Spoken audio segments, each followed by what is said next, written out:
క్రీస్తునందు ప్రేమైనటువంటి సహోదరి సహోదరులారా, మీ అందరికీ ప్రభువు పేరిట శుభాకాంక్షలు తెలియజేస్తూ ఉన్నాను. ప్రతిరోజు బైబిలు ధ్యానం అనేటువంటి కార్యక్రమానికి ప్రేమపూర్వక స్వాగతం పలుకుతూ ఉన్నాను. మొదటి పట్టణము హోషేయ గ్రంథము 11వ అధ్యాయము 1వ వచనం నుండి 4వ వచనం వరకు, మరియు 8వ వచనం నుండి 9వ వచనం వరకు. ప్రభు మీతో ఉండునుగాక, మీ ఆత్మతో ఉండునుగాక. పునీత మత్తయి గారు రాసిన సువిశేషంలోని భాగము. ప్రభువ మీకు మహిమ కలుగునుగాక. మత్తయి సువార్త 10వ అధ్యాయము 7వ వచనం నుండి 15వ వచనం వరకు.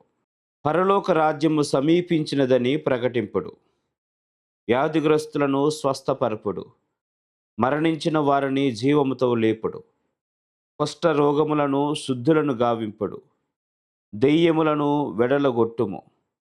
మీరు ఉచితముగా పొందితిరి, ఉచితముగానే వసగుడు. మీతో బంగారము గాని వెండిని గాని రాగిని గాని కొనిపోవలదు.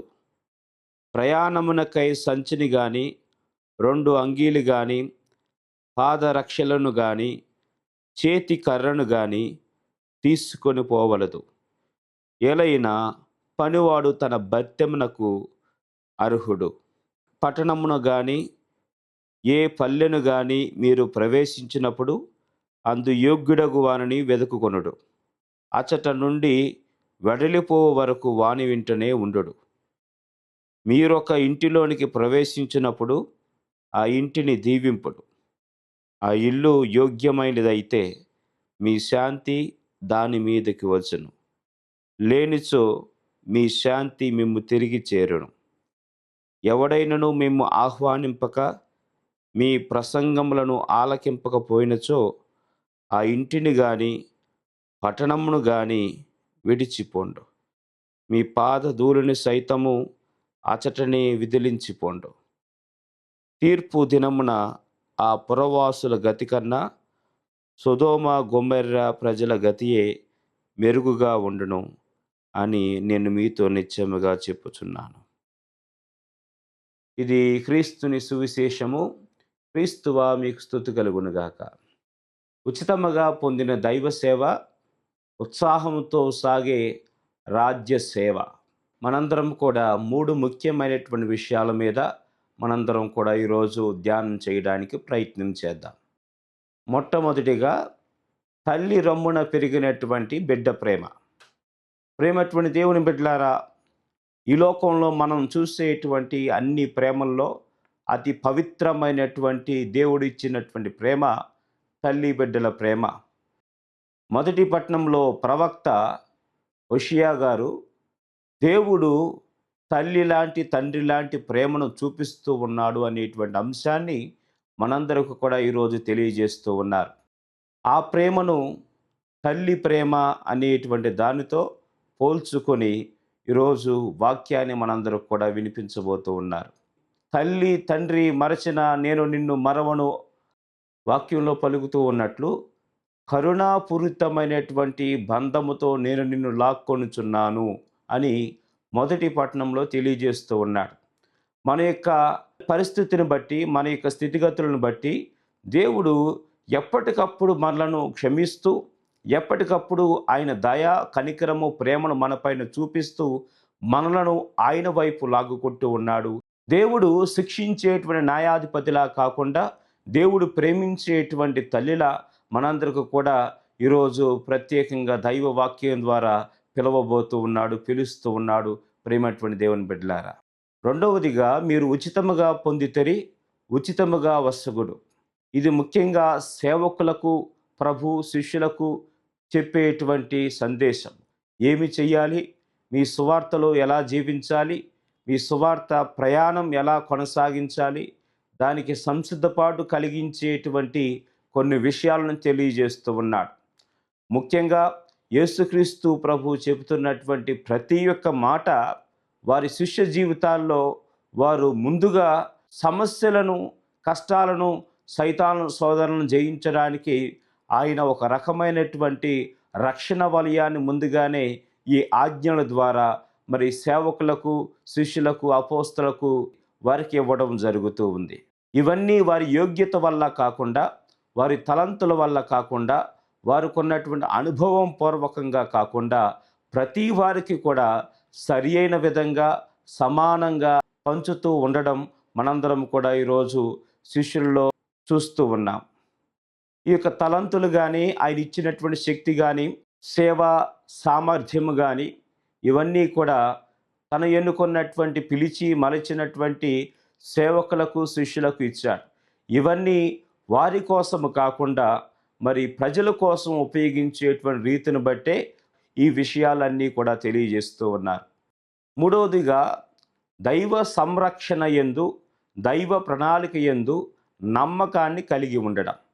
చాలాసార్లు ఇది దైవ నిర్ణయమా, నీ నిర్ణయమా, ఇది దేవుడి ఆలోచన, నీ ఆలోచన అనేటువంటి విషయం మీద మనందరం కూడా సందేహపడుతూ ఉంటాం.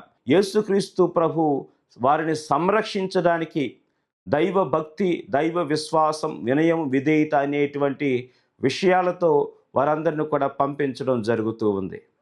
యేసు ప్రభువు సేవ చేయడానికి పంపించడానికి శిష్యులకు కొన్ని విషయాలను ప్రత్యేకంగా వారికి జ్ఞప్తి చేసుకోమని వారికి చెబుతూ ఉన్నారు.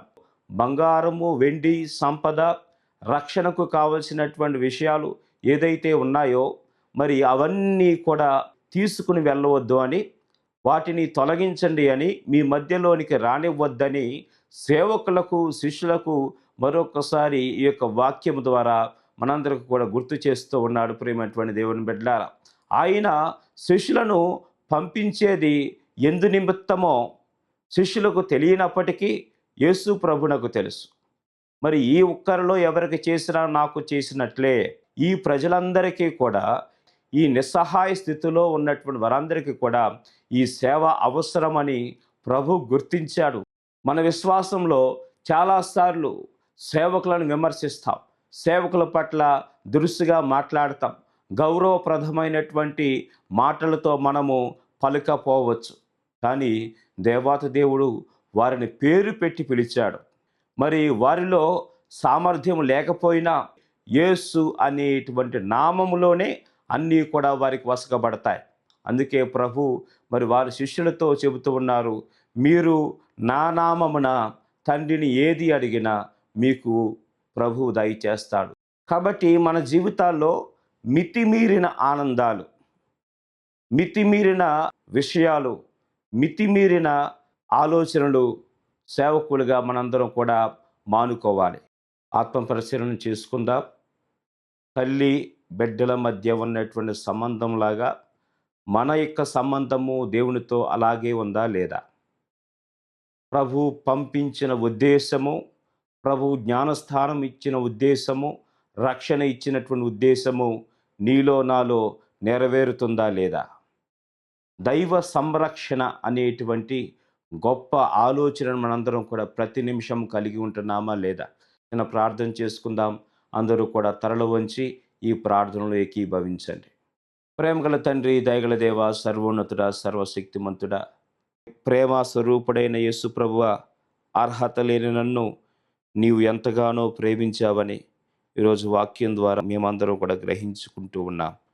నీవు మాకు ఉచితంగా ఇచ్చిన రక్షణను, కృపను నా జీవితాంతం గుర్తించుకునే భాగ్యాన్ని ప్రసాదించమని, భౌతికమైనటువంటి వాటిపై మక్కువ చూపకుండా నీ దైవ సంరక్షణపై ఆధారపడేటువంటి మనస్తత్వాన్ని దయచేయమని, మేమందరం పొందిన నీ ప్రేమ సుగంధాన్ని మా చుట్టూ ఉన్న సమాజానికి ఉచితంగా సంతోషంగా పంచేటువంటి మహద్భాగ్యాన్ని దయచేయమని మానాథుడైన క్రీస్తు ప్రభు ద్వారా అడిగి వేడుకుంటున్నాము తండ్రి. ఆమేన్.